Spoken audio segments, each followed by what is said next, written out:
Hey guys, what's up, and welcome to another episode of the Yard Podcast. I'm your host, Randy, And I'm your host, Konu. and we have some stuff to get into. Not too much today. We're going to be kind of catching you guys up on the proposals, same stuff as we always do. That's really all we have to talk about when it comes to baseball this week. If you want to find us on social media, you can find us anywhere on Dodger Yard. On Facebook, it's Dodger Yard 2019, I believe. Then YouTube, we've got a channel on there as well where we do some kind of teaching you guys how to keep score at baseball games. And then you can find my personal at Randy_Radcliffe.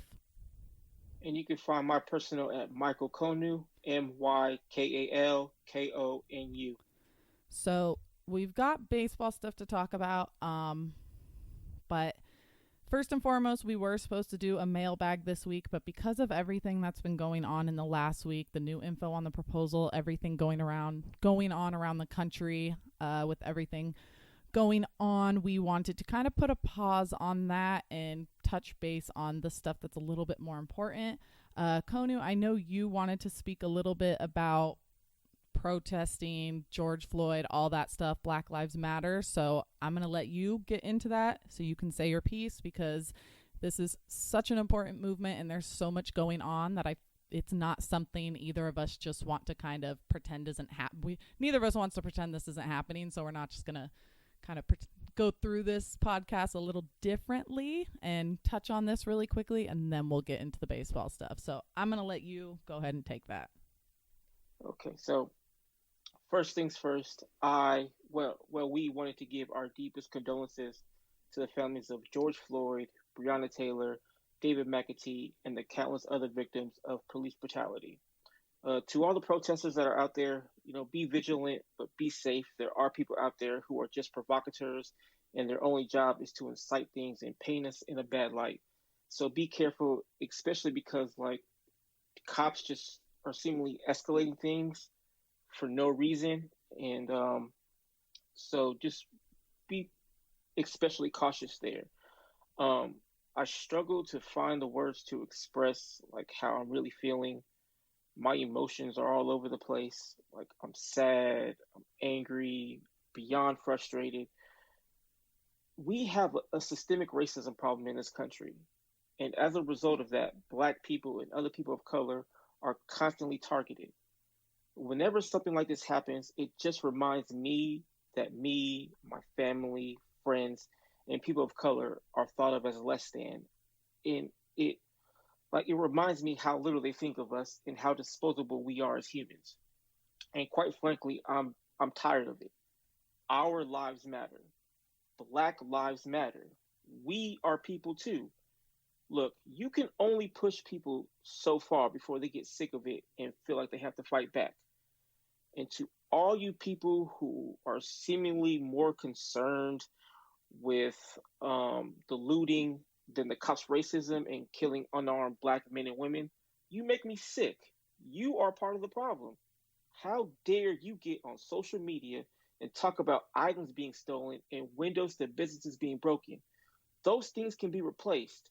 Our lives, George, Brianna, David, and the countless others' lives cannot be replaced. It's sickening that people are more concerned with replaceable items than a fucking human being. And let this sink in. The cops have arrested almost 10,000 people, all to avoid arresting 4. Are you kidding me? All you had to do was arrest the officers that did this. It's really that simple. You created this and you're only making it worse by sending out cops and escalating things. And then the stupid president wants to bring out the military and the U.S. National Guard. What is that going to do? It's only going to make things worse.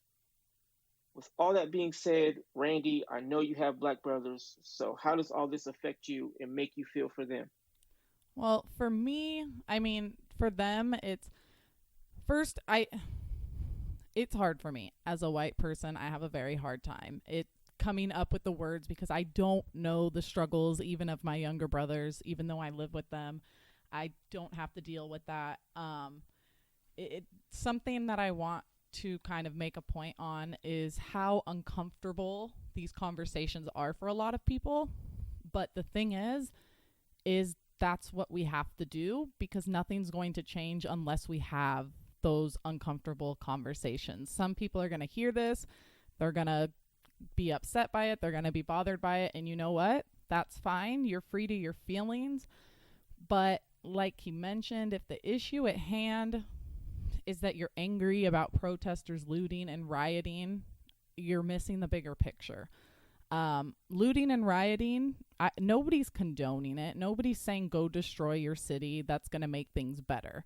However, I can't speak to anybody's pain who is out there going through and dealing with that stuff. And to be 100% honest, it's kind of looking like a lot of those looters and rioters are more white people than the black community, more than anything, on what I'm seeing. Or even, unfortunately, it seems like there's cops out there doing it to try and make the protesters look bad. I just, as a white person, I want myself and my people to do a better job at supporting our communities, no matter their skin color, no matter what you see on the news and the opinions that the media try to put in our heads.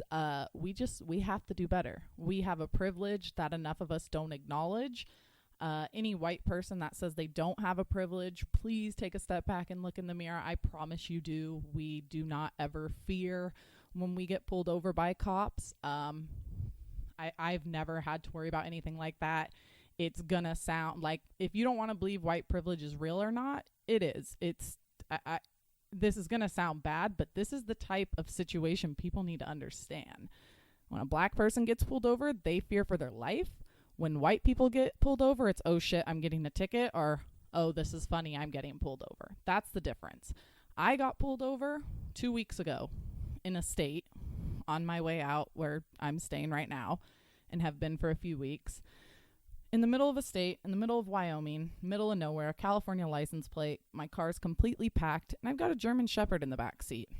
I pull my car over, put it in park. The first thing I did was roll down my windows, because I know that cops a lot of times have a very reactionary, put my hands out the window and just yelled at the cop, I have a dog back here, she's going to bark at you. This cop comes up to my passenger door with my dog inches from his face, barking at him, like close enough that she was right there.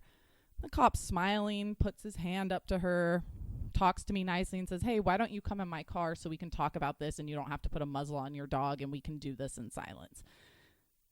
That's not I'm not saying every cop is going to judge people on their skin color. Not all cops are bad. It's a judgment thing. If you don't want us thinking all cops are bad, you cannot judge a community based off the mistakes that a couple people make. Everybody does it. We can't judge an entire system of people based off a couple things. But my point is, I don't know, and I do not think most black people would have got the benefit of the doubt that I did and would have been spoken to as nicely as I was. Oh, and I didn't get a ticket. I just got a warning from the cop. That's the kind of stuff I just want us to pay more attention to and realize that there's just so many more bigger problems than worrying about things like buildings burning down. And you have to look at the bigger picture. If we were doing what was right in the beginning, we wouldn't be here in the first place.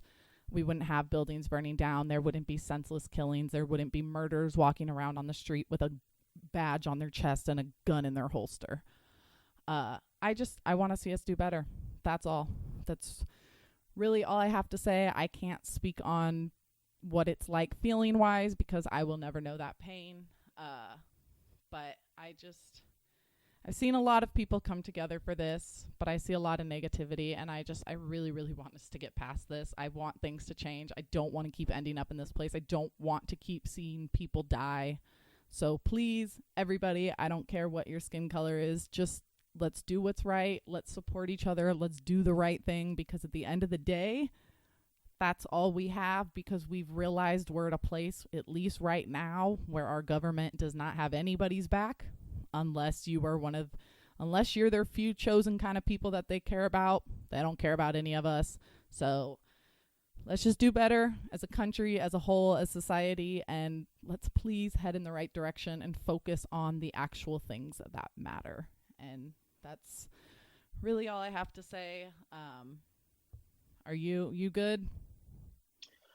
Just one quick thing, focusing on the positivity. Huge shout out to Germany, Amsterdam, New Zealand, and any other countries that are marching with us currently. Also, if you can, you don't have to, but donate to Reclaim the Block. It's a coalition in Minnesota who prioritizes the safety of the most marginalized community members, such as Black, Indigenous, immigrants, and the LGBTQ communities. Now, it is Pride Month, so it'd be great if you guys were able to do that. Follow their Twitter at Reclaim the Block. It's all one word. Find out how to donate to other places that really need the money and also more about what they do. Yes. And we also have a thread out on our Twitter. We put yesterday a ton of links and resources to help out. So you guys can check that out. If you do not have a Twitter, you can feel free to DM us. I will send you those links. If you have any questions, you can feel free to reach out as well to me personally. I'm sure Konu is open for discussion too. We've all got to learn to educate and inform each other, and I want to do my part to help where I can, and let's do better, please. That's all we want. But with that said, we shall get into some baseball news. I know for today's podcast, I'm going to be doing most of the talking, so sorry for those of you that don't like it, but you're going to have to roll with us today. Unfortunately, I don't have much Dodger news for you guys because we're still at the same standpoint that we've been for weeks now. However, the Dodgers did announce last week that they would continue paying their minor leaguers $400 a week through June. Still not sure why they haven't just said they would play them for the entire season, which would end in about August for them, because we talked about it. It would cost about $1 million for them to pay all of their players through the end of the season. But at least they're through June. Some teams haven't even done that, so we'll give them that. Still time to announce the rest of July and August. But great news. David Price, awesome guy, hasn't played a game for the Dodgers yet. Said he would come out and he didn't even come out and say it. A minor leaguer actually, I think, spoke to someone, and that's how it got out. David Price actually told the Dodgers to not let this get out to media because he didn't want anyone knowing. However, he did say he would be donating $1,000 to every minor league player not on the 40-man roster. And then that's really all we have for Dodger news this week. We can jump into the MLB news. It's all about the proposal, exactly probably what you guys guessed. I'm sure you guys are tired of hearing about it. To be frank, I'm tired of talking about it. I'm on the same page as you guys. I just want an answer. I want to know what's going on. Last week, MLB proposed a sliding pay scale, 82-game season. Did not go over well, the sliding pay scale. Players were pretty upset. Andrew Miller, who is a member of the union's 8-man executive committee, had this to say about the entire thing. He said, "We want to play baseball. This pandemic is going to have a profound impact on all of us. Players are willing to make sacrifices and surely will to get back on the field. However, we will not sacrifice our principles or the future generations of players to do so. While I'm disappointed in where MLB is starting the discussion, if this is truly about getting the game to our fans, I have confidence we will find common ground. I know that our players will do their part." Same thing, Max Scherzer, another guy that's a part of the committee, was not very happy. He put out a thing on Twitter that said, "After discussing the latest developments with the rest of the players, there's no reason to engage with MLB in any further compensation reductions. We have previously negotiated a pay cut in the version of prorated salaries, and there's no justification to accept a second pay cut based upon the current information the union has received. I'm glad to hear other players voicing the same viewpoint and believe MLB's economic strategy would completely change if all documentation were to become public information." So, with that said, and that's only 2 players, you can tell they're not very happy. They're not budging on compensation. Even agents have come out and did not really have anything positive to say this. One agent, they did not name who, but he said, "I have never seen a collective response like I'm seeing today from the players. They are livid." Another agent came out with, "It's such a shame. There's so much distrust on both sides that we can't be pragmatic adults. There's no way MLB would think that proposal would get a favorable response from the players. It's right back at you, screw you, and where are we? They're playing a pretty dangerous game of chicken." So nobody seems to be happy on that end of thing. Players aren't happy, agents aren't happy, fans sure aren't happy. Plenty of fans blaming the players. I'm going to blame the league. It's a BS thing to do to the players, to put them on a sliding pay scale. At first, when I had first read the proposal, I thought it was a good idea. Once they came out with the numbers as to how much they'd be losing, it was pretty insane. I think Trout was only going to get like 30% of his contract or something like that. So totally understand where the players are coming from, totally get their anger. And you know what?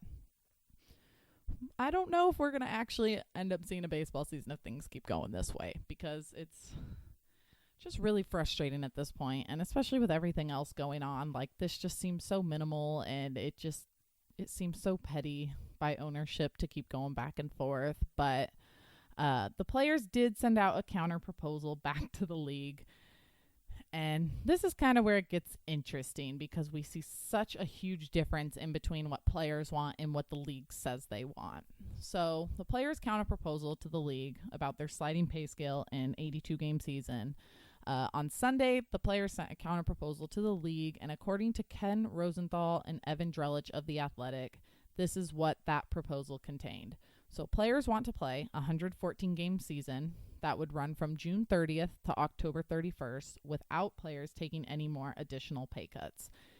If the postseason is canceled due to a second wave of coronavirus or whatever happens, players are willing to defer $100 million, and players making $10 million or more would also have some of their contract deferred. The deferral payments would be made with interest in November 2021 and November 2022. Players also presented the idea of extending playoffs in 2020 and 2021. My assumption for this is that the playoffs are where the money's at, so the players use that as a bargaining chip, telling the owners that, hey, we'll do extended playoffs this year and we'll do it next year to try and get back some of that revenue you guys are going to lose. But of course, I believe ownership's argument was something about, I get the argument, is that you worry about with football season and other sports coming back, fighting for TV time or their contracts, the way everything, if they're even going to get the major networks to get playoffs on TV, everything like that. But I think extended playoffs would be great for the sport, because everything else going on in the sport is not looking too hot right now. So playoffs can bring a lot of non-baseball fans to watching baseball, kind of like any sport, if it's good enough. I remember the 2017 World Series drawing so much attention from non-baseball fans because it was so much fun. So extended playoffs might be the way to go. We'll see what the league has to say about that.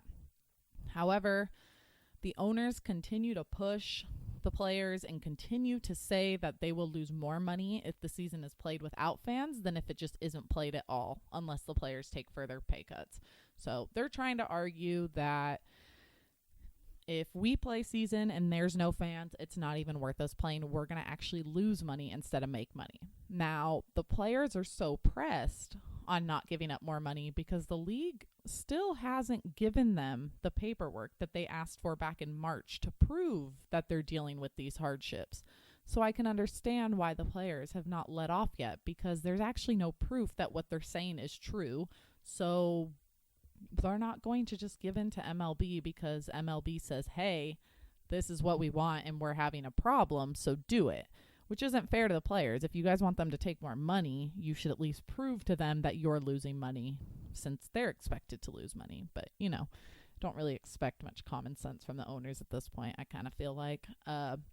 Players also proposed that they should be able to make the decision on whether or not they want to play this season and should have the right to opt out.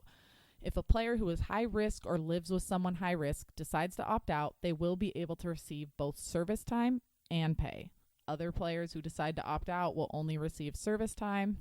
I find this actually really interesting, only because I don't know what happens in a situation like guys like Mike Trout, Clayton Kershaw, Garrett Cole, all three. I don't know if Garrett Cole, I might have confused him. I wanted to say his wife was pregnant, but maybe not. Kershaw's got his baby from only a couple months old. Trout's wife is pregnant on the way. All those guys have money. They have no reason to put their lives at risk or their family's health at risk just so that way they can go out there and play. So the ability for players to opt out is pretty crazy. I think it's a good choice. I think the players should have the decision. I just kind of wonder how season pans out that way. Do you have full rosters with big league stars? Are people going to take it that seriously if some big names are sitting out? Who knows? We'll have to wait and see. It is good, though. I do like that they are willing to pay the players, at least that are high risk. But if you're not high risk, you do not receive pay. You will only receive your service time. So no matter what, players will be getting service time for this year, whether they option to not play, whether season just completely gets canceled, they're getting that service time. However, if they want to get played, they must play baseball to some extent. Otherwise, I think they're kind of stuck with all that money that they agreed to back in March, which is, I don't even think it reached $200 million to spread across all the players in the league. So they're going to want to play. Everybody wants to play. Everybody wants them to play, except for maybe some owners, because we keep hearing rumors that owners are okay with the season canceling. But let's hope those are just that and those are rumors, because that's awful for the game if owners are willing to just throw it away like that. The union's proposal also includes players receiving an additional salary advance of $100 million during next year's spring training. My assumption of this is that I'm guessing they're doing it because the Athletic article did not really explain why they were doing this. They did get an advance this year because of everything going on. I'm wondering if their plan is to get their advance next year, since they won't be getting paid as much in 2020, that at least they can get the players the money in 2021, so that way they're set up to take care of themselves without having to wait for each paycheck to come in, because the money is going to be very different for this year. So we'll have to see what happens there, because I found that interesting. I'm not sure the league will agree to advancing money, because they seem to have an issue about everything with money when it comes to this. The players have also agreed to more usage of in-game microphones, as well as special programming away from the stadium. And I'd assume that so that way the teams and leagues could use it, would be able to monetize them, do programming, MLB Network stuff on social media, stuff like that, that would allow them to still bring in money, but also kind of do a better job of promoting their sport and the players, and hopefully leading to more fans kind of loving the sport in the long run. But either way, I think that's great for baseball. I think they should do this no matter what, even in seasons going forward. Put the mics on the players. It's fun. Let the players say whatever they want to say and just edit the stuff. We let them have, maybe tell them, like, give them a half inning where they know they're going to be live on TV. But other than that, just mic them up all game, every game, and edit out what fans don't need to hear, and let us hear that audio, because that stuff is so much fun. So I think that would be great for the game. Fans enjoy it. It's always a good time. One thing that I did see on this proposal that I actually didn't know until I read Ken Rosenthal's article, which kind of bugged me, was the proposal would also allow for the possibility of an all-star game and home run derby in the off season, which I absolutely hate the idea of that, because we have kind of argued this a few times. If they have the all-star game, first, we don't even think like there's going to be fans in LA. I don't even know if there's a chance fans are going to be allowed in the stadium in LA all season. So if they have that game, are we really going to have an all-star game at an empty stadium? Are they going to send it to a different stadium where fans are allowed to be? How's all that going to work? Also, I just think it's really unfair to the city of LA, who's waited 40 years for the all-star game to come back, to go here. We're going to give you some half-ass all-star game in the off season when the country is dealing with the pandemic, and we're not even going to be able to provide everything this all-star game needs. So I'm really hoping that gets shut down, because I don't know. That to me is kind of like, I don't know. That's to me where the sport becomes, you're kind of downgrading the sport just to get it out there. And in that case, I would just rather not have an all-star game and no home run derby, instead of making it a worse version, because let's all be honest, the all-star game kind of sucks as it is. Home run derby's fine, but all-star game is pretty boring. So don't need it to get any worse than it already is. But who knows? That was everything the players proposed back to the league. I know you said you would touch on stuff as we went. Is there anything you've had to say so far before I get into the owners, the expected proposal from the owners? Was there anything from that you wanted to talk about? Yeah, I just want to give my thoughts on everything you just said. Um, so you said Miller was a part of the Players Association, right? Yeah, he's part of they have an 8-man subcommittee. So him and Scherzer are both on that 8-man committee. Okay, so like hearing him say that he's still optimistic about finding common ground, I think that's kind of good news because he's like actually in the conversations. I agree with him saying that they can't or don't want to sacrifice their principles and future generations. That's important because like it's not just about this upcoming season. It's for seasons after that that will be affected as well. So the CBA also runs out in 2021. So they will ultimately have to have these discussions again. If they fold or give in now, they'll likely fold with the CBA, and that can definitely impact future generations. But also, like, how frustrating must this be for players? Like, they want to play baseball, but also only if it's fair to do so. They know they will be blamed by most fans if there is no agreement. So they want to make it happen. But the MLB isn't really negotiating in good faith. And the crazy part is they don't have to because they will see very little blowback despite them being in a much better financial situation than everyone else. There's been what 40 million people to have applied for unemployment. So like they don't want to hear from players about money, but at the same time, I feel like they are completely ignoring the ones who are actually capable of those funds. Um, and as far as the players' proposal, I like the proposal a lot. You know, it gives them as well as the owners more games, and with more games, that means more televised games, more money, and those TV deals that teams in the MLB have. More playoff teams will also mean more money. That, as you said, the deferred salary is a good idea because I believe tons of players take those deferred salaries anyway. It's the reason that like Bobby Bonilla continues to get paid $1 million every year by the Mets till 2035, I think. So I really like the opt out as well. It allows players not comfortable with playing to like not play, and those with high risk, such as like Scott Alexander and Kenley Jansen, I believe. Just from a Dodgers perspective, they can opt out and still get paid. So I feel like it was a really good proposal from the players, which is ultimately why MLB had to shut it down, and they did. Yep, they did. At least to some extent, we don't know how legit that is. It seems like MLB is using the media, and we'll get into that really. I'll get into that right now. But you made me think of a quote that I had actually read in Rosenthal's article today when you had mentioned about hearing them arguing over money and who's actually capable.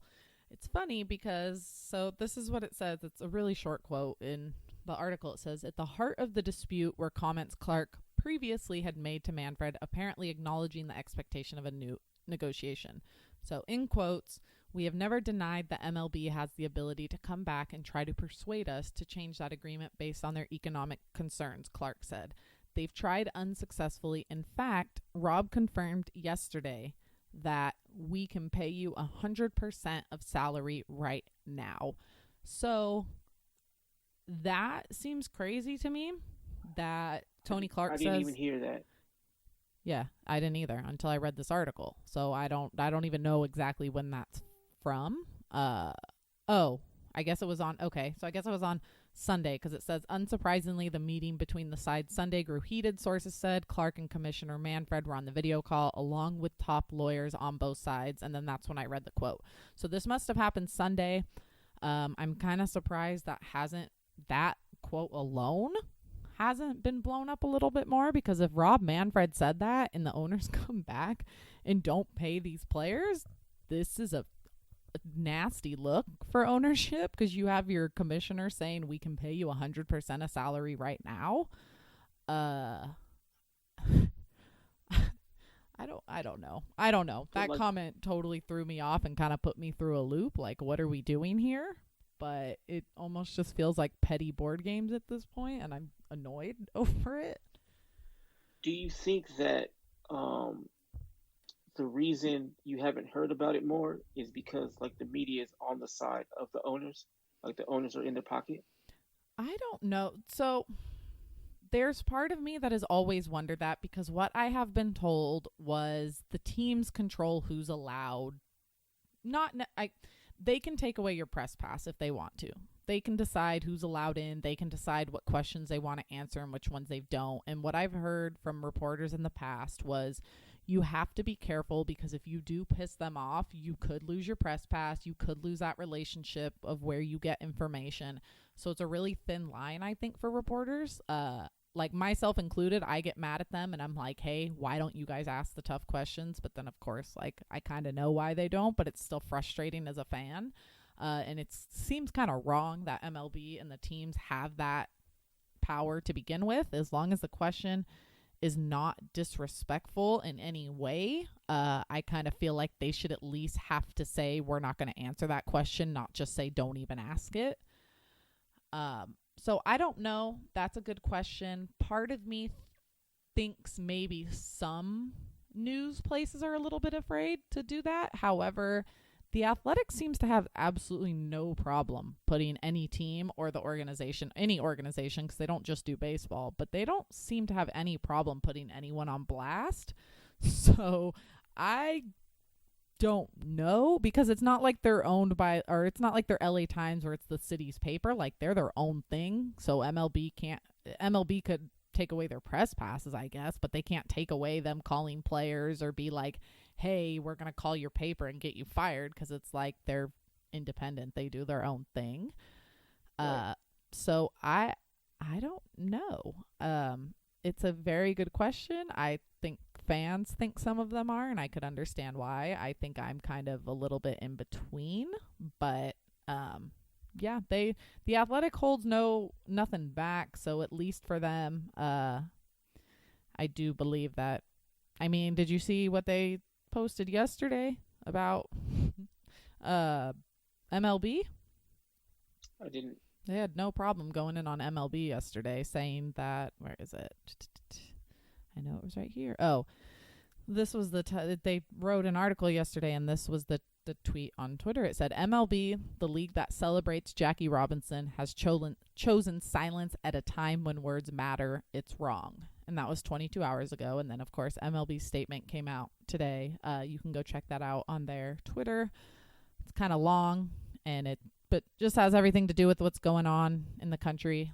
If you saw the Dodgers, kind of follows that lines a little bit, but MLB's is a little bit better than the Dodgers. But yeah, the Athletic holds no shot. So who knows? You would still think, like, I don't even think I've heard fans talk about it. Like, I don't even know if many fans know that quote was brought up. So I don't know.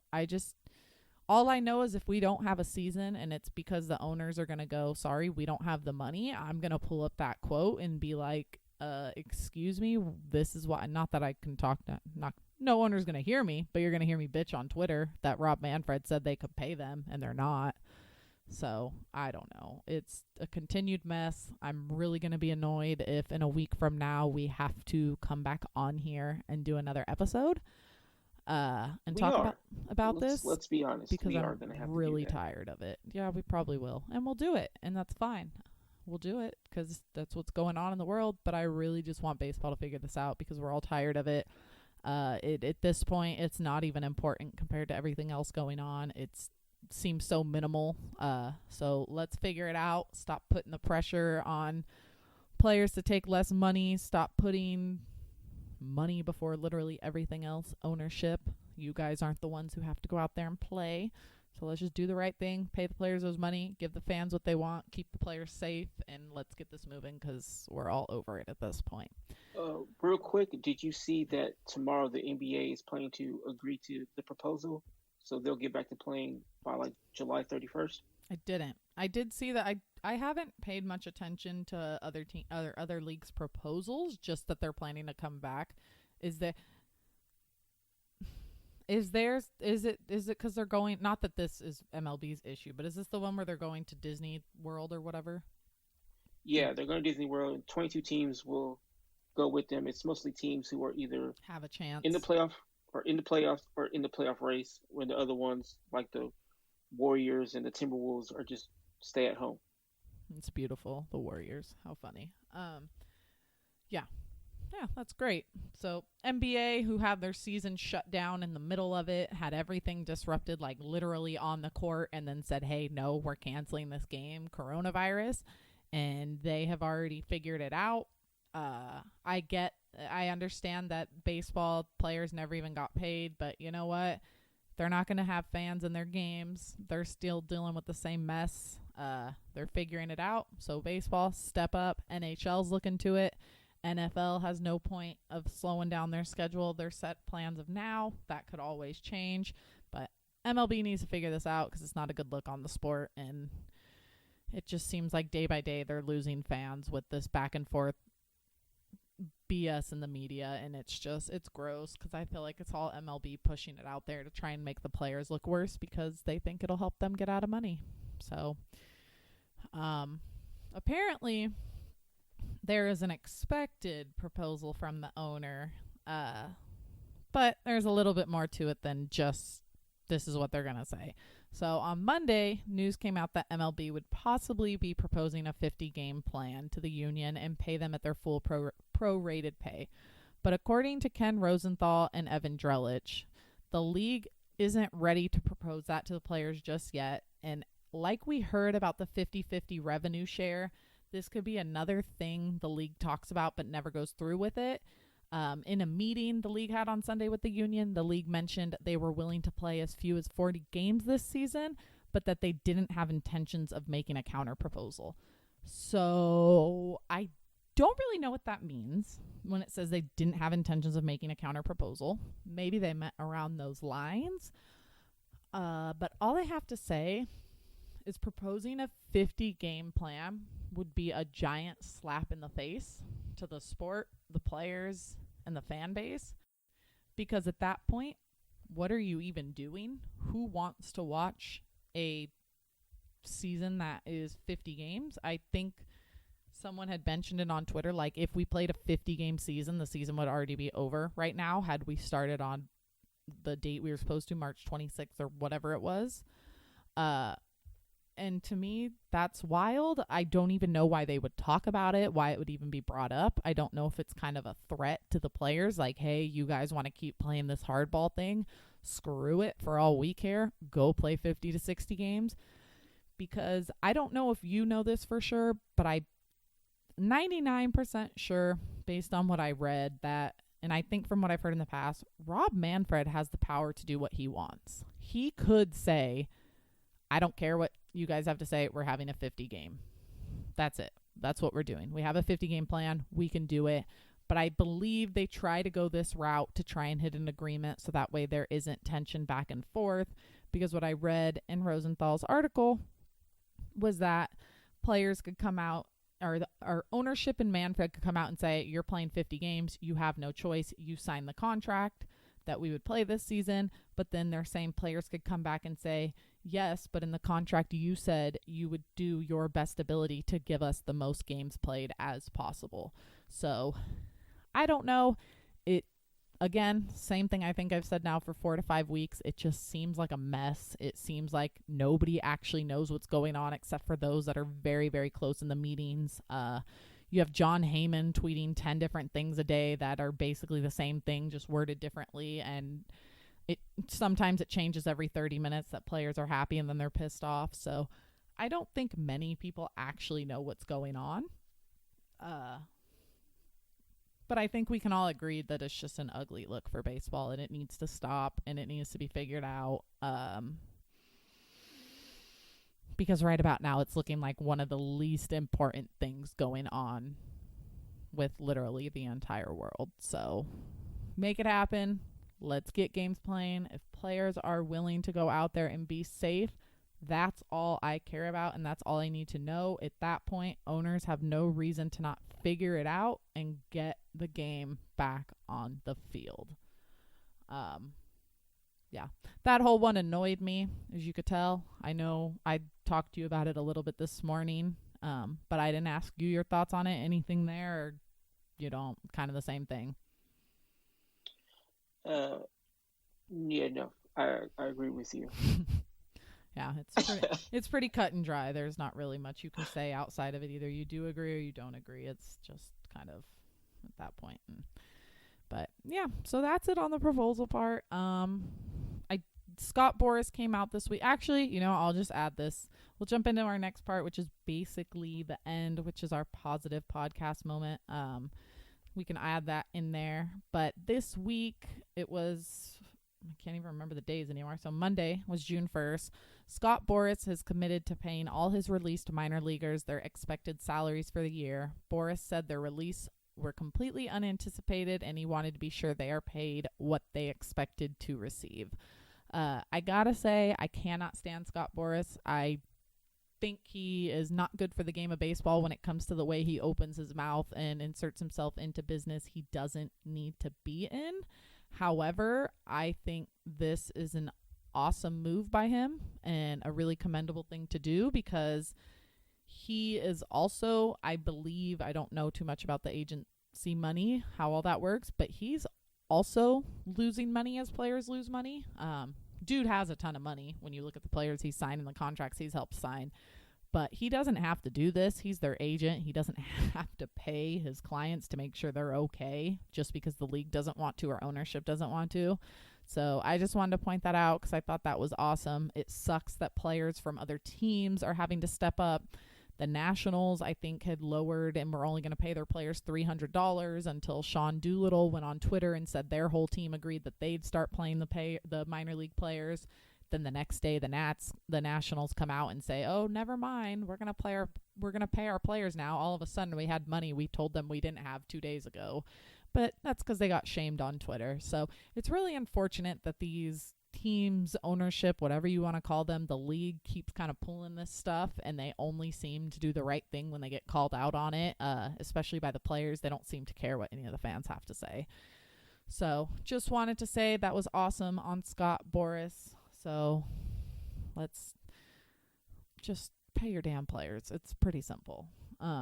Two other things. The Dodgers. Oh, Yeah, all go right. ahead. Sorry, never mind. No, go ahead. Oh, I was gonna say, since we were on Scott Boras, can I read his email to the players?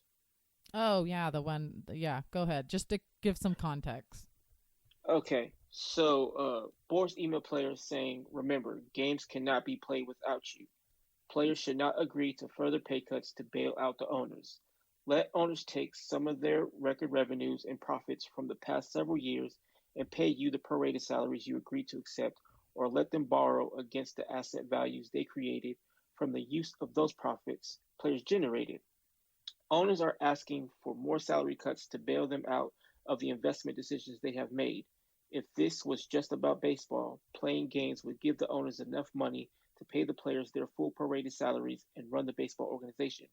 The owners' current problem is a result of the money they borrowed when they purchased their franchises, renovated their stadiums, or developed land around their ballparks. This type of financing is allowed and encouraged by MLB because it has resulted in significant franchise valuations." So, like you said, you hate Scott Boras, or you don't hate, but you dislike Scott Boras because he's not good for baseball. So, like, I know Scott Boras is viewed as a lot of things, and people dislike him for his weird philosophical like speakings at the winter meetings or whatever press he holds. I know a lot of fans hate him for asking for too much money for his clients, but like, isn't that his job? No, you're right Isn't there. his job to get the most money for his clients? Yes. I'll agree Now, he's good for the players. I just don't like that he makes too many things about himself, I guess I should say. I guess I shouldn't say he's okay, bad for the sport. I just don't like how it seems like it's always about him in the spotlight instead of his sport or the players. Like, I just think I can agree sometimes, with that because he does kind of come off as selfish. yeah. So like, I completely understand that. And as far as him paying his release clients, so Scott Boras has done two good things in a row because of the email. He was right on the email, and Yep. he's right paying his release clients. So look at him being the best him he can be. But in all seriousness, that's good on him to do that. Having clients released during this tough economic time and him still paying them despite that is really good on him. And hopefully he set an example for other agents to follow suit of their release players as well. Yeah, I agree. And to be honest, I think when you're an agent in a business, if the fan base of whatever business, doesn't matter if you're music, whatever, if they don't dislike your agent in sports, you're probably an okay agent. Boras is the best sports agent. At least I know he's the best in baseball. I don't know anything else about agents outside of baseball. But that dude is one hell of an agent. He's very good at his job, and I think that's why fans dislike him, because he makes it a pain in the ass to sign his players, and he has very, very good players. So I definitely will not take that away from him. He's great at his job, and he's great at getting the players what the players want. I just don't know if you saw, if it was a week or two ago, he had said something and made it sound like he was speaking for the players, and Trevor Bauer said something and was like, dude, keep your mouth shut. Like, these aren't your negotiations, they're ours. Don't speak for us. And it's just stuff like that bugs me about him. Like, you know what? I get it. You represent players, but you don't represent all of MLB. And this is a negotiation that the players and the league need to figure out. And you putting your voice in there, I'm sure a lot of owners don't like Boras either. I'm sure some do. It depends on if you got his players on a good contract or not. Like, I'm sure the Nats do, because they got Strasburg to sign without him ever opting out or being a free agent, which I guess never happens under Scott Boras. So I'm sure some teams like him. 100%. It must be completely frustrating to negotiate with that man. Yeah. So I get that part, and also I understand him sticking his nose where it doesn't belong, and Trevor Bauer telling him to keep his mouth shut. I can agree with that. Yeah, it's all a part of the Speaking of Trevor business. Bauer, he said he would like to play for Los Angeles one day. So, hi, Trevor. We'd like to have you. Yeah, you might want to be a little bit careful with that comment. I don't know about all that. We don't have to get into that, but I would like to have you. I don't care what anybody else thinks. I think you're a good player. So, well, what's up? I don't know if you've ever found out what kind of person he is, but that's where his questionable things lie. I know. I've seen the type of things he said, but recently I feel like he's gotten, I don't say better. I mean, he is who he is, but I feel like he's stopped doing a lot of that stupid stuff. And the stuff I see from him now is just more like, it's good things. I will say, I don't think that shit would happen if he played for the Dodgers, because there's no way the Dodgers would allow him to pop off and do the things that he does. So I don't think that would be an issue. I just know he's burned a lot of bridges with Dodger fans. Just because I don't pay attention to what other fans say. I'm sure other fans hate him too. But no, he hasn't been as terrible as a person on Twitter. Luckily, he's calmed down. Hopefully he just learns from being stupid. But hey, who knows? The dude's only signing 1-year contracts apparently the rest of his career, so you never know where he could end up. Is that what he said? Yeah, he's not. Oh yeah, he does not believe in signing long-term contracts. He said after he hits free agency, he'll never sign more than a 1-year contract, because he wants to be played per year at his maximum amount and doesn't want to lock himself down to a certain amount of money for a certain amount of years. It's a smart move if you don't get hurt, because you could see, I know how all you guys feel about that, but if that doesn't scream Dodgers, I don't know what does. Oh no, it does. I'm not a fan of the guy. I don't know where I don't necessarily want him on the Dodgers, but I don't think I would hate him if he was. I think he's been a dumbass and said some really stupid things that shouldn't be said, and that he's old enough to know, hey, do better. You shouldn't be doing those things. But I also don't think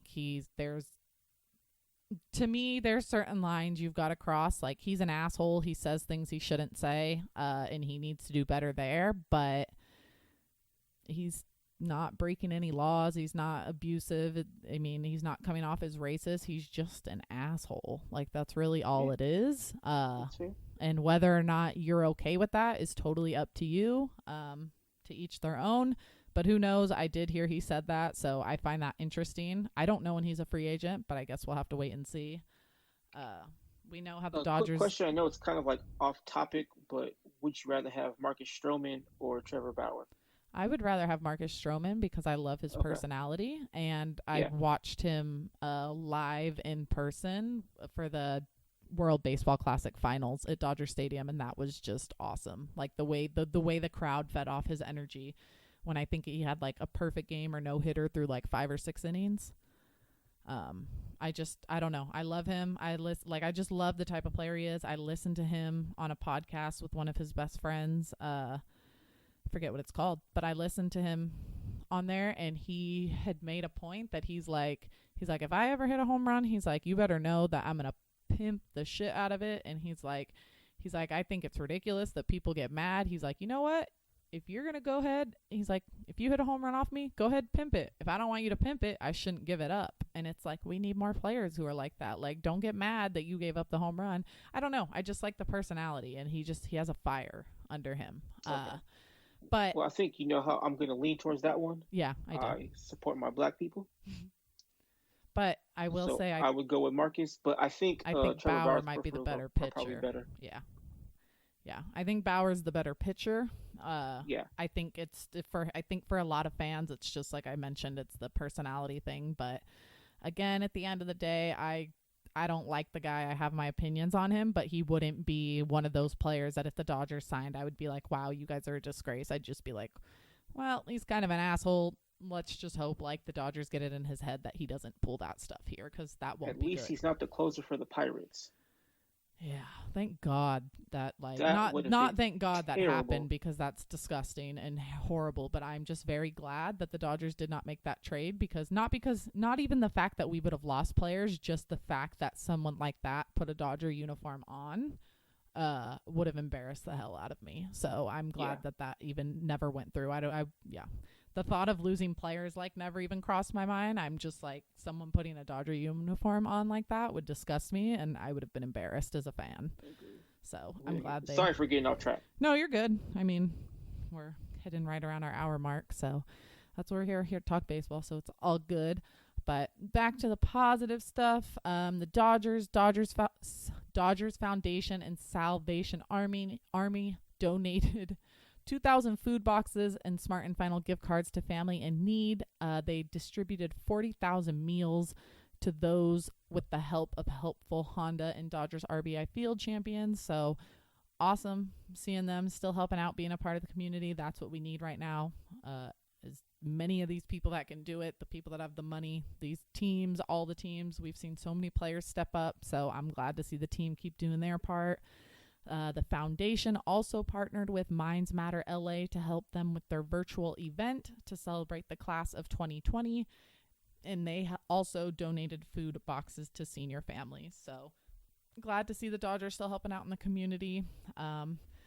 That's all we have this week. And I didn't say this at the beginning, but just because in case anyone was wondering, we did not record yesterday because it was Blackout Tuesday. So that is why you were getting this podcast a little bit later, because we waited until Wednesday morning to record this because of that whole movement, and we wanted to respect it. So coming to you guys a little bit late, but we got a little bit more info out of it because we had another extra 12 hours before recording. So that's all I've got for you today. You have anything to say?